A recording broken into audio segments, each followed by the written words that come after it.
Hey everyone, welcome back to On Point. This episode I sit down, actually we're driving back from California on our way back to Oregon from the hog hunt, and this is just a recap with me, Tyler, and Bob, and just basically going over what happened, what happened after the first episode of the pig hunt, and how it all went down, and just kind of sharing memories of the hunt and talking about the good, the bad, and the ugly, and on my part it was mostly ugly, but you know, that's hunting. We learn, we live, we get better, and just had a great time. And I really hope you guys enjoy this. Be sure to follow Bob at Super Sneak Outdoors and Tyler at Volkson Media, and give those guys a follow. You're not going to be sad that you did. They come out with really cool content. Bob's a great guy, has plenty of cool giveaways, and Tyler is creating some great edits and capturing some great footage and photos. So outside of that, appreciate you listening to the show. Be sure to subscribe to the YouTube channel for the broadhead test coming out either this week or next week. Just type in my name, Garrett Weaver, in the YouTube search bar. I will pull up. Click on subscribe with the bell icon, and that way when I do upload the broadhead videos, because there's going to be more than one, you will get notified and you won't miss it, and you'll be one of the first people to watch it. So be sure to do that, and outside of that, appreciate everybody listening, and I'll see you at the end. All right, guys. Well, this is a recap of the California hog hunt that we're on our way home from, guys. Yes. Awesome hunt. And it was fun. Had a good time. It was freaking awesome. We got Tyler in the back seat who just got done uploading. Or did you upload that? No, I just I did the editing and then exported it, so it's ready to be uploaded to Instagram. Really? So when we get back to Bob's house, that thing is going to go up. It's ready. Dude, that might be my favorite edit so far of the whole trip. It's a cliffhanger for sure. Hopefully it draws the people in and wants them to watch the full thing. So. I didn't. It's funny because I didn't hear Bob, and because I think I probably watched that footage at one point or another, but I never remember Bob saying, "Let's go give her the hoochie coochie." He has some pretty cool. What do you call it? Terms that he likes to use when getting ready to kill an animal. I just get excited. Bob Morganology. Yeah. There you go. Yeah. You know, did you? Well, I guess we can't talk about whether you gave that one the hoochie coochie. That one there, I think that's the one that seen me, wasn't it? Yeah. Yeah. We didn't. We gave the other one the hoochie coochie. Yeah.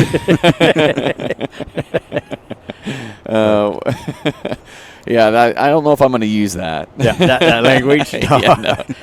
Yeah. I'll just stick with shooting them. Okay. Perfect. That works. But so I kind of wanted to get you guys on and talk about the hog hunt, because last night was freaking. It was crazy. It was intense. It was. And there's no other way that I can put it than my luck wasn't so well in the first half of the hunt, and then I probably got the luckiest I've ever got on an animal with a marginal shot on that hog.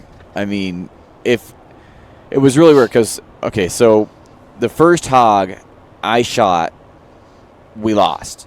It was a big bore. I guess you could say rare. The colors and the silver hair, and the long hair. It was an awesome pig. I posted the video of it, and long story short, my bow was having limb issues, splintered, because I haven't talked about this on the podcast at all. We might as well go over it right now. Yeah. So was it Sunday? Was that shoot over at Sage's Sunday? Saturday. So Saturday my limb splits. Wednesday we're leaving. Yes. So basically had not a good failure, and went up to Bowtech. They took care of me. Was playing with the bow and the hooter shooter over with the bro guys doing some testing and stuff, and then it pops in the hooter shooter, and smelt some burning sound, and from kind of when you crack a screw loose on a bow, a lot of times you get that smell. And so I'm like, something happened there with the screws, probably on the cams or something, and then the bow was like 5/16 out of time, and so long story short, took it to my shop, put one turn in the right cable because I was getting the weird tear, and that fixed the timing, and little 8th or 16th on the rest, got it shooting good at 20, and then out here at 40 it was fairly consistent. I'd have arrows touching shafts, and then I'd have arrows 6 inches apart, and it was like, okay, I don't have a bow press. I don't have time to figure this out. We are go. Yep. And so My last group was 40 yards, or it might have been 50 yards, but they were touching about 2-3 inches outside the bullseye. And so that hog, I shot right over him at 62 yards. Felt really great about it. And it's actually pretty funny. Go back and look at the footage, and I'll post it. I shoot, and my arm comes back. I got good, separation on the shot. Took my time. You can actually hear me in the video, and just, just great. In my opinion, not to pat myself on the back. It was good shot execution, great controlled shot. Wasn't nervous or overly excited. I was excited, but not like shaking or anything. And the arrow just went like 2 inches over his back, and I look at my bow, and I look at the hog, and I look at my bow. I checked, make sure my sight was right. Yeah, I dialed to 62 or 60. It was 60, and then I look back at Sean, and I look at the bow. I'm like, what the hell's going on here? And then he's got my other 2 arrows because I'm an idiot and forgot my quiver, and at home, and so I'm carrying my arrows around, and so it's just kind of a shit show. So Sean throws one of my arrows towards me. I grab it, range that hog again at 52. Same thing, great controlled shot, and it hit low and looked like a heart shot. And it's just pouring right out behind the armpit. You can see blood. The pig staggering, kind of getting those baby giraffe legs. He's going to go down. He's going to go down. Goes down to the pond. Starts doing the same thing, wobbling, and then he just goes on this pretty fast run down the hill, and we're like, what the heck? Yeah, that looked like a heart shot. Yeah. And fast forward, we lose that pig. We think it was just low of the heart. Good, obviously good blood and everything passed through. But fast forward onto this hog, 25-ish yards, and I just shot it for 20 because it looked like it was really close, and so I knew it was less than 30, so I just put my 20 on it mid body, and if I'm a little low, I'll be 2 inches low, and I'll smoke it. Well, that barely hit the brisket. I didn't even get inside the cavity. That was crazy.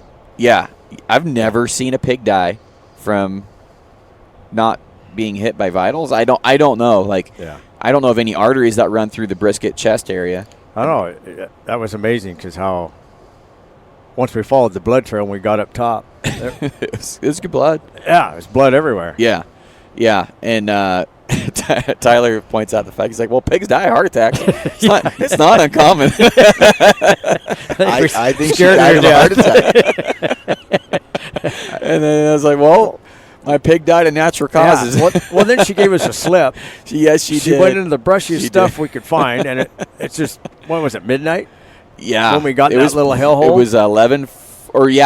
was 11:45-ish. Yeah, late. We'd been on the blood trail for over an hour. Yeah, and then we were in that Manzanita. I couldn't get through. My pack was getting hung up on everything. So I thought, you got your pistol drawn. I got my pistol drawn. I'm thinking, if that Sal's in here, she's got to be pinned down with the brush, or she's getting ready to come back out at me. Yeah. So I climbed up on the bushes, and I thought if she comes out, she's going to go underneath me. Right. And we get in there, and there's blood everywhere. And then she gave us a slip, and she came right back up her blood trail and made a right. Yeah. And lost us for a minute. Yep. It took us a half hour to figure out what she did. Because there was blood within about a 20 by 20 area. There's just blood all over that area. Yep. Like she was trying to find a path in the Manzanitas and just didn't want to commit, and then backtracked about 20 yards. Maybe she was having little heart tremors. She was having a heart attack, apparently. That's funny. I've never shot an animal and then have it die of a fucking heart attack before. then we found where she laid down twice. A lot of blood. Then we lost the blood, and then we found another spot, and I'm sitting on my butt with a flashlight trying to find blood, and everybody's making a circle. And then Tyler pops up. You think she had a heart attack? I'm going, what are you talking about? Well, I've heard of pigs having a heart attack before. And Sean's like, I don't know, guys. It's not looking good. I mean, not Sean, but Tyler. Tyler. Sorry about that, yeah. Yeah, well, Sean's farther down the hill, and we all believe it went down towards back to the pond where I shot it. Yeah. And so we're working that way, and Bob's sitting on last blood, and we got an arrow stuck in the ground so we don't lose last blood. And we're going down this hill, and then I'm just thinking, this is just like a repeat of that. I mean, low heart, below the heart, or something. Like I somehow shot low again when in my recollection, and a lot of times the worst person to ask where you hit is the shooter, but I know where that pin was both times, and I know I executed good shots because especially on that second hog, because I'm like, I'm not having this happen again. Like, this is stupid.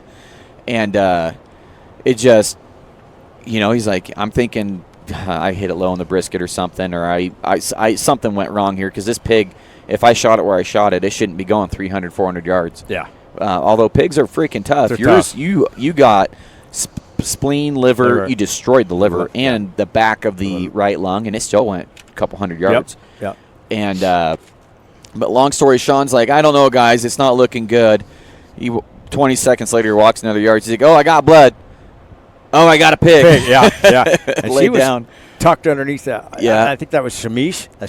I have no. It Shamish looked like bush. a juniper-ish looking tree, but it wasn't a juniper. Yeah, she was crammed up underneath that Yeah, thing like stiff. she was hiding. Yeah, like she died pretty. I thought we kept pushing her, Yeah. but she was. I mean, it'd only been 2 hours since I shot her, probably 2.5 hours, and she was fairly stiff. Well, plus it didn't help. It was 102 yesterday. Yeah, 100, 101. That was miserable. And we get up to her, and it's like, why did she die? And that's when the heart Tyler, theory why'd came she around. die, Tyler? Tyler said, I don't know how he put it, something about he's heard of pigs getting stressed out and having a heart attack. Yeah, just flopping over dead. I think she ran up to the top of that hill, had a heart attack, and rolled down. Rolled down the hill, yeah. Little tumble bumble on the way down. Yeah. Well, I've never had, since the first year I bow hunted and didn't have a rangefinder, I've never had such a problem putting that arrow where I wanted it. And so I'll be hitting the drawing board, making sure my arrows are tuned, broadheads actually tuned, because something's going on here. And Yeah. I'd like to blame the Indian, but I think there's also something on the equipment side going on here. Well, yeah, and then when you would shoot, you shoot 60 yards and it would shoot a foot low and to the left. And then 70 was a foot high. 70 yards was a foot high. And it just didn't It was make just sense. sporadic, and I'm thinking because those are the arrows I tested in the day 6 arrow review, and I'm screwing on the same broadheads, different broadheads, but I didn't spine test them. They all spun good. They shot good in the test, but out to 40, or 50. Yeah. And I didn't shoot them past that, I don't think. And so when you start getting at those longer ranges, maybe that's was my mistake, was, because I always shoot a broadhead that I'm going to hunt with and an arrow set up in the bow. I shoot every arrow with that broadhead that it's going to shoot, and I shoot it at a distance that I might shoot at. So in case I need a follow-up shot or something, I shoot all my broadheads out to 80 to 100 yards and make sure that every arrow, every broadhead combination has proved itself. And I didn't do that on this hunt, and that's the first time I haven't done that in like 8 years. So I don't know. I mean, common denominator, I hit within 3 inches of both of those arrows hit within 3 inches on both hogs. Yeah. Like if you put both hogs, you could have matched those those wounds up. And so it makes me think I was doing my job as a shooter, but I didn't do a good enough job being in a rush between when that bow splintered and when I did a very quick tune at the shop and then came out here. I don't know. I got to figure it out. It'll be interesting to see what I find. I'd like to, like I said, I'd like to know that I pulled it just so I knew it was me. Mm-hmm. But when you don't know why you're having a failure, you don't have time to figure it out. That shit's frustrating. And then it gets in your head. And then shooting back at Sean's house, I was shooting like shit, and it was me. And I'm like, this, it's probably a bow tuning issue or arrow tuning issue turned into me getting inside my head. Yeah. And it just, I don't know. I got some shit to work on when I get back, I'll tell you that. But, I mean, why don't we just go through how the last day went? Can we go over Bob's? Are we going to be cool to do that? Because we're submitting this film for the Full Jaw Film Tour, so I don't know if we're allowed to talk about it or not. But let's go ahead and we do can it. talk about it. Yeah. Piss on it. So, so Bob, walk him through that first hog. Did we talk about that on last podcast? You spooked that first hog. Yeah, I spooked that first hog. I got out of the ditch, which I should have never. Not a ditch, but the drainage. Yeah. And the hog went come further than we thought it did, and I couldn't see it. And the next thing I know, it was in my face. But I wasn't positioned for it, and it was 61 yards, and I just don't like shooting that far. And then I tried to make my move on it, and the hog caught me. Yeah. And then it boogied off. Didn't spook far. Went up another drainage. And then And that footage that he worked on today had that. oh, it did. Yeah, it was that footage Yeah, of that boar, and that was a good pig. It was nice pig. Yeah. Yep. And then I'm sitting up top. Me and Sean got front row seats, and I spot other hogs. And I said to Sean, like, as soon as that either works or doesn't work out, I'm hauling ass down there, and we're getting on that second herd. And your pig was still trotting away by the time I started heading down to you, and told you, like, hey, let's go up this little ridge. We're going to look back down because those hogs were kind of on the other side of that little ridge. Yep. And shit, by the time we got up there, they were below us. Then they were on the move, heading down towards where you stuck yours. Yeah. And, we've been talking a lot about this Annihilator broadhead that we were both going to use. My goal was to kill one hog right away with the day 6 or the first hog, and then use the Annihilator just as a testing purpose. And I'm trying to really dissect what the broadhead did for performance-wise, because it got a pass through. It really did a good job of devastating that liver. I mean, it cut the shit out of that liver. It did. Yeah, liver, spleen, and the back of the lung. And then the back of the lung. But neither the entrance or the exit wounds were very impressive. I thought they would be more holy, like my day 6 wound was. It was a hole. And it looked like a 3-blade. Yeah. It just looked like a small 3-blade. So I was kind of surprised about that. The blood, apparently pigs don't bleed very good. Yeah, that pig didn't bleed at all. I don't know if it was the way I hit or what happened, but yeah. Well, I don't know. It's really hard to say because there's different kinds of edges that feel different kinds of sharp, and this edge, for whatever reason, it just we were feeling your broadheads and we all agreed they just didn't seem sharp. And I think if they were sharper, we might have got more blood. It zipped right through that hog. It did. And blew right through the smacked hog, it. It hit hard. And I had a feeling they were going to hit hard just because of the design. Yeah, the sound of it when it hit sounded like a little firecracker going off, didn't it? A big old kapow. Yeah. And that's probably just that cup and smacking it and doing what they talk about, creating that pressure. Pressure.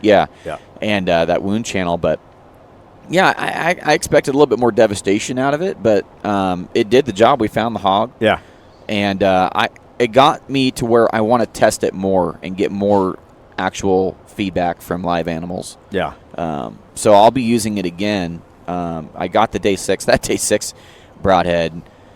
Holy crap. Is that a dead pig right there? No, it's a dead buck. Nice buck. It made a marginal shot into a kill. I mean, that's the best way I can describe it. And it left a pretty damn good hole. And, I'm really happy with those. I'm kind of gun shy of using them again because every arrow I shot zips, even your arrow, they zip so freaking fast through those hogs that you're not finding your arrow unless you have a lighted knock, and then it's still the grass is so freaking tall. The grass was so tall you couldn't. Yeah. I couldn't even find my arrow. Yeah. It's crazy. It's ridiculous. Yeah. But, so your hog went about 250 yards probably. Yep. And found it pretty quickly, luckily. And, so that was really the hog hunt. But anything you want to add, Tyler? You were there. You had best seat of the house.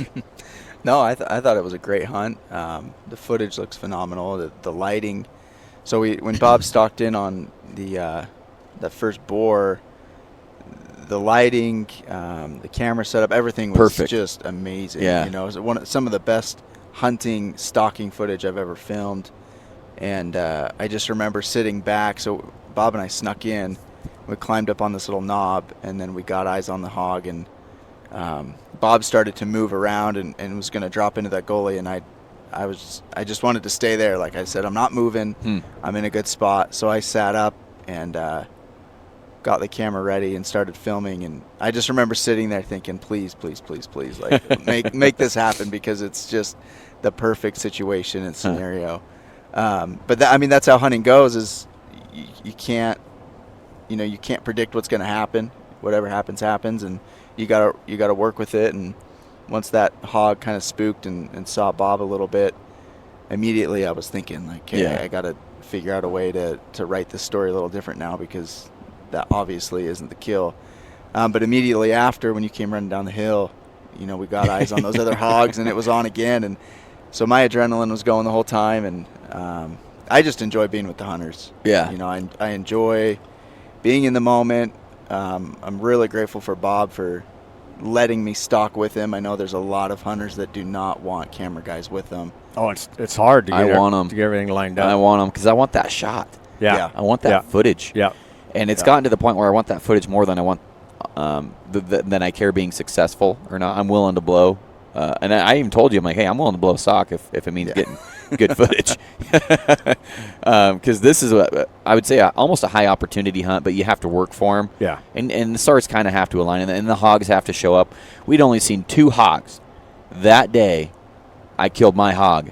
Yeah. And then in the last 20 minutes, we saw 30. Yep. That was crazy. Yeah, and they were all within bow opportunity range. And then I guess who wants to go over that, how the last half hour of the daylight went yesterday? You want to take it? Yeah, well, I just thought it was pretty crazy because we were kind of wrapped up. We had sat on a giant knob, I guess the top of the mountain for where we a couple glassed hours. Bob's opportunities from. Yeah, because it was kind of the money valley in there. There was always hogs coming in at night to feed and to wallow, and so I'd shot my first hog from there, the one that I lost, and then Bob had stalked and shot both his hogs. Yeah. From that same spot. Yep, it was the Golden Valley. Yeah. Yeah. And so we'd kind of finished up, and we're getting in the side-by-side and cruising down, and I had told Bob that I need to grab a couple more shots with him and do a quick interview, and so we were planning on doing that down in the valley where we'd shot his hog.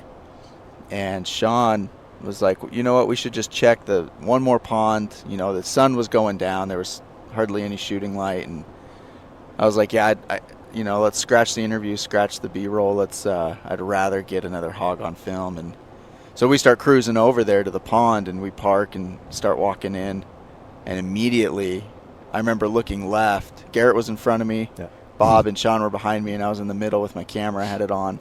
And I look left, and there's 3 hogs coming down the hill. And so I drop down, and everyone kind of gets situated, and Garrett just takes off. I mean, he's like, this is it. Like I look at Bob, I'm like, he's like, go. I was like, okay, fine, it's my turn.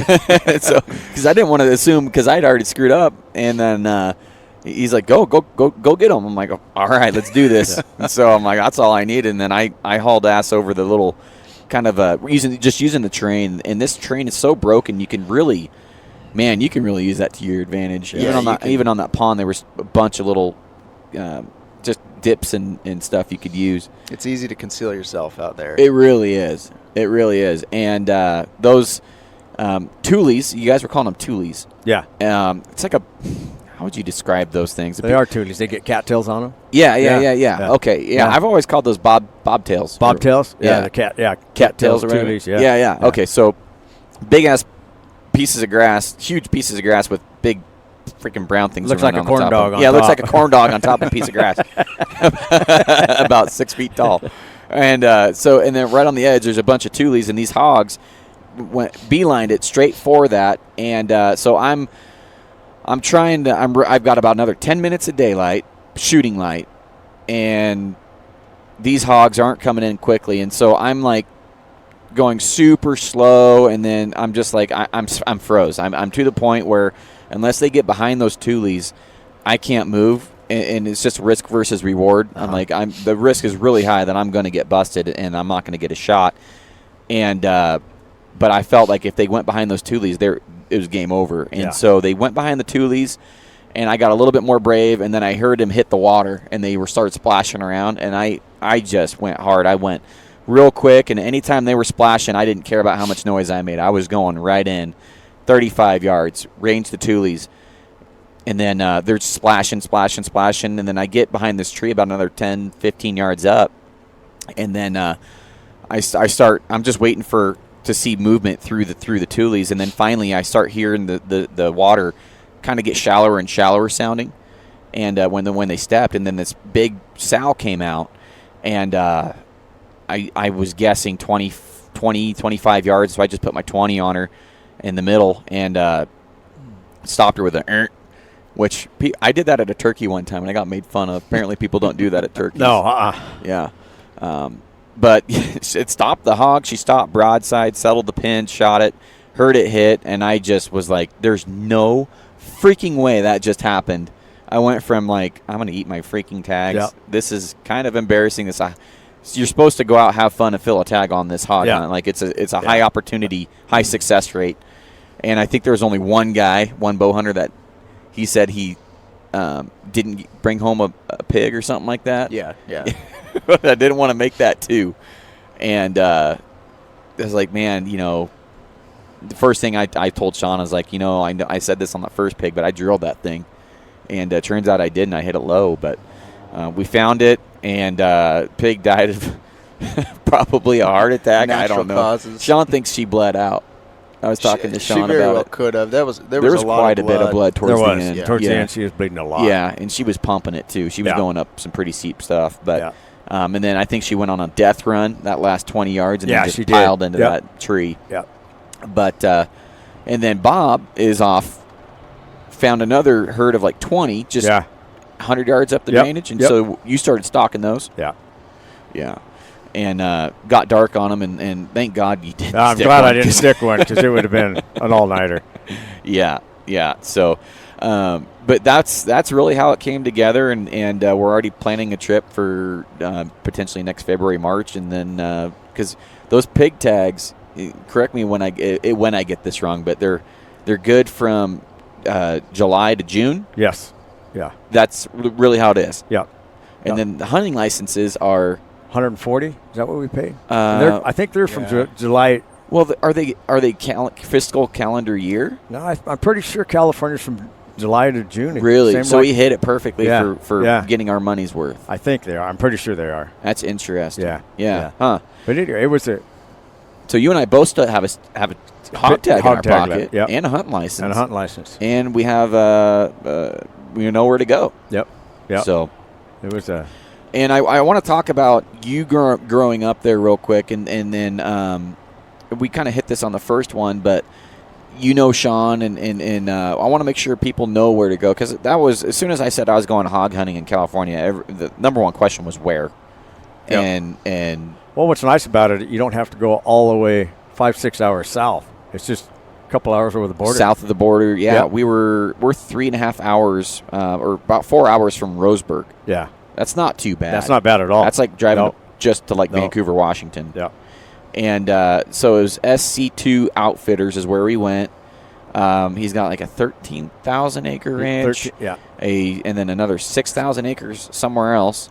And it's really cool. I mean, he hunts it not to make a ton of money. He hunts it to make a ton of opportunity for the hunter. And it's like $1,350 for a hog for 2 days. And then if you bring 3 people, it's like $1,050 a piece or something like that. So if you guys want to go find them, it's SC2 Outfitters. But yeah, I mean, it was a heck of a hunt, man. Yeah, we had opportunities every day to kill pigs. Yeah, good pigs too. If I went back there, I would really want to. I didn't care what size of pig I got, but I got a pretty good size. How big do you think she was? What did we figure? 150, 180 pounds, somewhere in there? Somewhere in there. Yeah. Good dry sow. Yeah, I was glad, because I really didn't want to shoot a sow because I was so worried about piglets, and I just didn't want to shoot a pregnant one because sometimes it's hard to tell. But this one had, there was 2 big sows, about the same size. Yeah. And then like a year-old piglet, probably. Yep. And, we could shoot either one of those, and that piglet will be fine. That piglet would be fine by itself. Well, the piglet, I think, was an 80-pounder, wasn't it? Something like that? He was probably 60 pounds. 60 pounds in there, Yeah, I mean, it wasn't like a baby or anything. Right. You could have shot him and harvested him by himself. People shoot smaller ones all the time. But, so I kind of want to go over your filming, though, Tyler, because the footage that you're posting today is Bob stalking that. Yeah, they've seen it, and they won't let me see it yet. Well, plus we're driving, so. I feel like I'm watching National Geographic footage of, that's like how good the clarity is. Yeah. And that's a cinematic camera. Yeah, what'd you call it? It's a Canon Cinema Line camera. Cinema Line. Cinema Line, yeah. Cinema Line, okay. Which means it's like movie quality? Yeah, it just has it has different video features than the normal DSLR and the normal Handycam cameras. Huh. for those of you that know how to know what filming is and know terminology, it shoots internal RAW, 4K, 60 frames a second. Does it do good slow mo? It does. It does 120 frames slow mo. Huh. It's been the best camera that I've ever used, especially for situations like this. And I don't think it's a camera that I'm going to drag around on every hunt. Dude, it is big. Thing is heavy.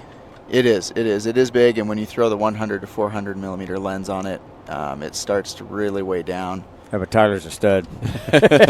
You had me hold that for you while you're messing with something in the back seat, just right here. I'm like, holy shit, this thing's like freaking 20 pounds. I don't know how heavy it is, but it's heavy. It is really heavy. And packing that thing around like you did, Jesus. Yeah, I just look at it as it's my rifle. Cost, yeah. Cost of entry there. I mean, that thing is heavier than probably. It's pretty close to a rifle, maybe heavier than a rifle. Yeah, it's pretty equivalent, but it's worth it to me. You know, I like to set myself apart from other people, and I know right now the hunting industry is saturated with, people wanting to do video and photography, and this is my way of kind of setting the bar for my competitors. This is what I offer. This is the clarity, this is the resolution, this is the quality of my films. And what were you shooting in? I shot the whole film in 4K, 60 frames a second. Oh, yeah. Jesus. Yeah. Now, isn't that like a nightmare to edit? It's just super large files. It can be if you're on a computer that's not really set up for 4K editing. My computer I built a year ago, bought all the parts, pieced it together, bought what I wanted, and it handles 4K like a dream. I mean, I can sit down and crank out. Just like it's 1080? Yeah. It handles it really well. So I'm going to be shooting everything in 4K, and I know that's kind of the new thing, and is the 4K, but I've heard that, but then at the same time, how many people do you know have 4K TVs or 4K? Yeah. I mean, it's the future, and if you get ahead of it, I think you're going to be. But at this time, I don't think most people are utilizing it right now, because I only know maybe one or two people that have a 4K, and I'd have to. I wouldn't even know. I mean, do you have a 4K TV, Bob? Yeah, all new. I think just about all new TVs now are they 4K. Really? Yeah. Aren't really? They? Yeah. They are. Yeah. Oh, 4K is becoming kind of the standard. Yeah, it's been a while since I bought a TV then. But one of the main reasons why I shoot in 4K, and other filmmakers will know this, is when you shoot in 4K, I like to edit in 1080. So I set my timeline and my sequence settings to 1080. So when I export, it's all 1080. But it's 4K downscaled to 1080. And what that does is it takes that larger 4K image, shrinks it down to a nice high quality image in 1080, but it also gives you a little wiggle room. If you want to do a slow panning shot or a slow zoom shot, you can scale that 4K up in the 1080 timeline, and you can zoom in and out with it. It just gives you a little bit more playroom and wiggle room to do in post-production. And so I really like that about it, because I end up using that a lot when you have a perfectly still shot and there's no movement. I like to add that extra element of a little bit of movement to it. Well, yeah, and I know we're beating a dead horse on it, but that stocking film of you in that first bore, the lighting was perfect. Oh, it's beautiful. It was just gorgeous. I just screwed up. All the hills were lit up perfectly, slightly red from the sunset. Yeah. You had them at 65? 61 55, yards, and you could have smoked that. I can smoke them at that distance, but I just put the hoochie coochie on. I didn't feel the hoochie coochie right there. I like the other one, hoochie coochie. That's what you need to do, is put that hoochie coochie song in there. Well, I thought it was yonder past it. I thought it was funny when we stalked the second hog. It was getting dark. The sun had obviously gone down just a little bit, and so Bob and I had crawled in on his hog, and all the hogs were feeding towards us. And Bob was ranging, and he's like, 61, and I'm like, Bob, there's no way that's 61. He's like, okay, let me range it again. 40, and I'm like, no, Bob. I was like, I swear that is like 20 to 30 yards. And there was a little, I call them Indian tobacco, them brown weed sticking up, and them hogs kept going through them where they were behind them, but my rangefinder kept bouncing off that tobacco, and I was going, this is crazy, man. And one of my things when I'm out filming with clients is I'm not the hunter, I'm the filmer. And so I never like to intervene as the hunter and give my opinions when it's not asked. I know a lot of people That would be hard. that try to do that when they're filming. They say, "Hey, go over here. This is, you're gonna get your animal doing this." And so I always try to let the hunter, do their own thing and not intervene and just sit back and film. But at that moment, I was like, "Bob, give me the rangefinder." And I ranged him. I'm like, "He's 25. Shoot him." But it was fun. It was really fun. I'm glad we had that experience together, all of us. Oh, it was awesome. It was awesome. So I just want to say, if anybody's looking for a good hog hunt, SC2 Outdoors. Yeah. Sean and was. Shelly Chinham got Yeah. some awesome hog hunting. Is that Awesome where the hog hunting. SC2? Because it's him and Shelly, and That's what it's I'm thinking. Sean Chittum. with a Sean C. Chinham 2. Yeah. So Is he the our- second Sean Chittum? No, or- it might be Sean and Shelly 2. I'm not sure where he got I that think name it's at. Sean Sean Chinham Chittum 2. 2. That means there's 2 Chinhams. Yeah. I don't know. Maybe he's the second in the line of Chittums.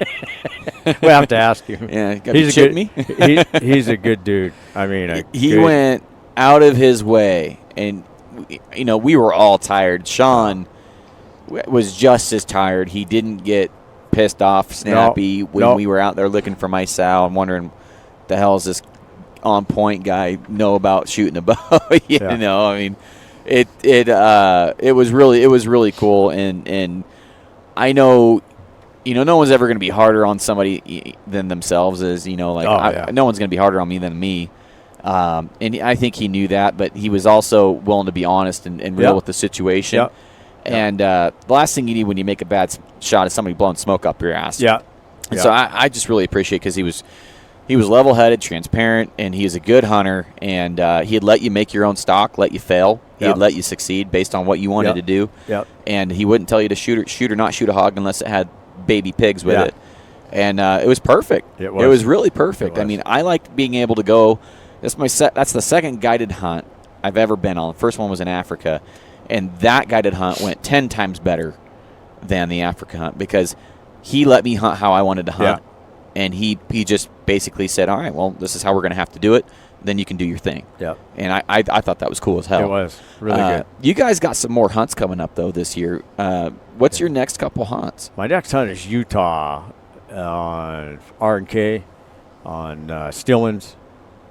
Stillman's Stillman's Ranch, yeah. Stillman's Ranch, yeah. That's where you grew up, isn't it? I grew up in southern Utah, Oh, St. okay. George, yeah. high altitude mule deer, velvet bucks. I love chasing them. You're seeing some toads up there. Oh, monster bucks, yeah. So you were telling me a second ago, like, oh yeah, I passed up 160, and I'm like, I would have smoked it. Tyler's like, no, no, after what no, after you see what 30 you of those a day. you do. It's amazing. One of the most amazing buck hunts I've ever been on. Yeah, It's awesome, and I can't imagine with all the water this year and snow what the antler growth is going to be like this year. Yeah. It's going to be phenomenal. I want to go into that because we had an interesting conversation about public land versus pay to play, and some guys getting rubbed the wrong way. Yeah, they do. You're in my attitude about it. Probably, I'm a huge public land guy. I love, if I killed a bull on LOP and I killed a bull on public land, I'd probably be more proud of the bull on public land because it was less likely to happen for me because I have to deal with other hunters. Right. The bulls are more probably pressured, and it's just not going. It's not as likely. The opportunity is probably not as good as an LOP tag. Right. However, an LOP elk still doesn't want to die. Nope. They're not tying them up. They're Nope. all low fence, and they're still getting hunted all around them on BLM. Yeah. They've got other hunters there. Yeah. But you're getting the dickhead factor out of there for the most part. For the most part. Okay. I didn't want to say that. I get screwed by hunters twice a year. Yeah. Hard and intentionally. Yeah. And I've already got it once this year on a bear hunter. It was like, man, this is spring bear hunt. Yeah. What are you doing, man? Yeah. Like, what do you do during elk and deer season? I don't even want to know. Yeah. But, I want to talk about your perspective, because anytime anybody kills a big anything, one of the first questions asked, public or private, Yeah. Or right? yeah. Yeah. And so as a guy that can afford the nicer opportunities, the LOP tags, and you grinded your teeth and you started on public lands, Yes. talk to me about that. Well, I loved hunting public lands. I mean, I'd go in 10 miles and pack in and hunt, and we'd kill bulls and stuff. And then a lot of it was, too, I had a hard time, I don't know if it's me or not, but I had a hard time finding people to hunt with that wouldn't quit, or whine. You still do. Whine and cry. I mean, we're all there. We're all tired. It all hurts, but you just got to keep going. Yeah. And I just got tired of dealing with it, and I just told my wife, I said, I'm going to find LOP tags, and I'm going to go back to solo hunting. Yeah. And that's what I did, and I hooked up with Russ Meyer at Outdoor Internationals. Yeah, that And, guy's a freaking he is. He's a killer. He kills a lot of stuff. with a trad bow even. Yeah. Yeah. And he hooked me up, and it's been killer ever since. I love it. Yeah. And I just go by myself, and they always got a guide there with you to help you spot and everything. But it's the same thing on R&K.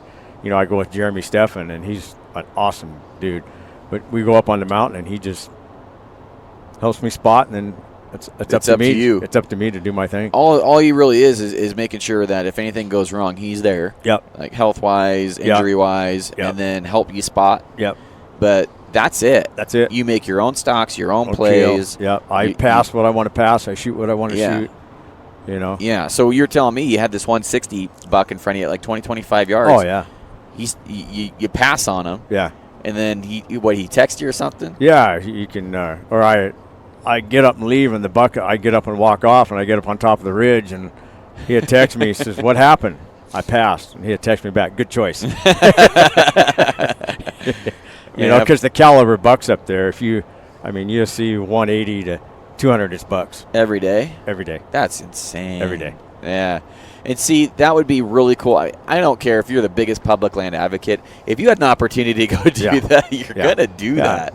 Yeah. And I just feel fortunate I can do that, and I can hunt LOP. yeah, you worked your ass off to be able to get yourself in position to afford to do those things. And you were talking about your how you got into your business and stuff, and Yeah. how you got your company and everything, and you grinded. Yeah, you grinded. I did. Yeah. I you worked my rear. started working for free. Yep, That's how you started working. Yep. And now you're out. Now where you're at today, and I think that's just a cool story, man. And it works for me, and plus with my business, I don't have a lot of time to go scout. Right. So I just, like I say, when I hooked up with Russ, I said, this is the kind of hunting I want to do. I don't want a sissy hunt. I want to hunt. I want to hunt hard. Mhm. I don't care if I got to sleep on the rocks or whatever. I just want to be in good animals. Yeah. And Russ hooked me up, and so I worked my ass off between hunts. I book flights, fly out. I get picked up at the airport, and I go hunting. And then I fly home, and I work my butt off, work, and then until my next hunt. Yeah. So then we got Utah coming up, and then I think there's 2 weeks in between Utah. Yep. And then we jump on a plane and fly to New Mexico, Unit 12, and then come back. And then my next hunt after that is late blacktail season here in Medford. Yeah. No, And before got- that is I got me a Nimnaha rifle tag. I haven't Yeah. rifle hunted in 30 years. Yeah, I got that Nimnaha tag. And then after that, we late blacktail hunt.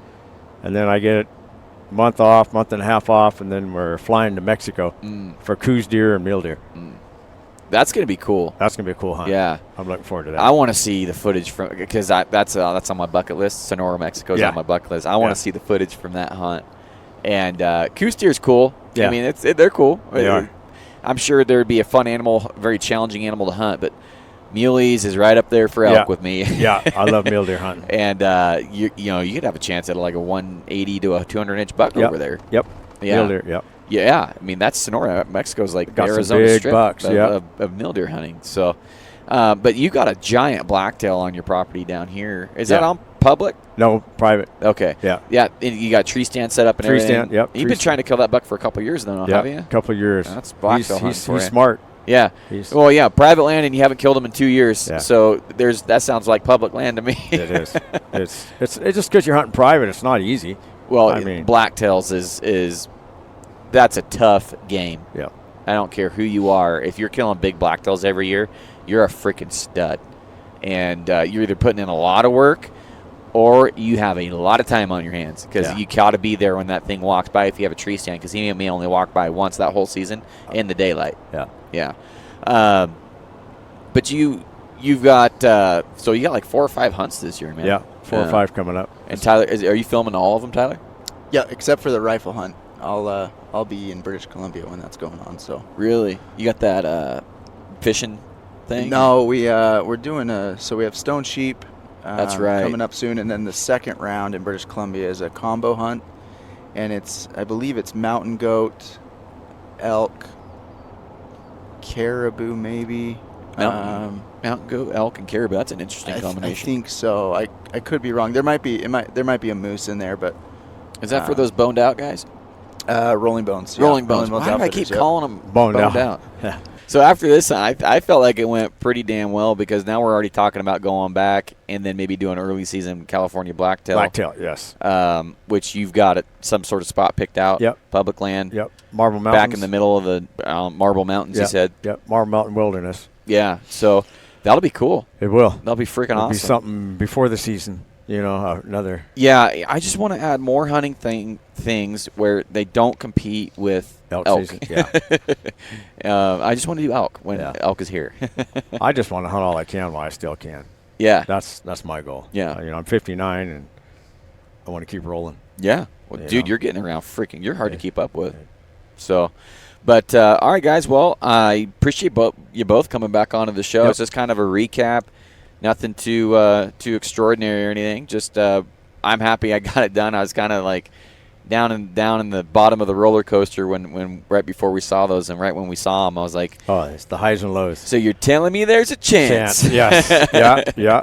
And got pretty lucky with that sow tipping over where she did. I think we hit something we didn't know about, or she died of a heart attack. It worked. It worked. Yeah. So, all right, guys. Well, thanks for listening to this one. We'll see you on the next one.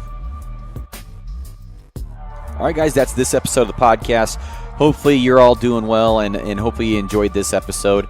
I really appreciate everybody's support, and if you guys want to keep supporting the podcast, if you haven't yet, be sure to go to www.onpointpodcast.com and subscribe up for that newsletter. I am behind the 8 ball on that one, but I'll tell you what, subscribe for the newsletter, get notified, and basically just get special deals, get ideas of when upload or content's uploading, get ideas of what I have coming around the corner, and the special deals are worth the loan because the companies that I'll be giving special deals for, I believe in. They're usually really high quality, and just really appreciate the people that work with me on that. So outside of that, guys, I'll see you on the next one. Bye.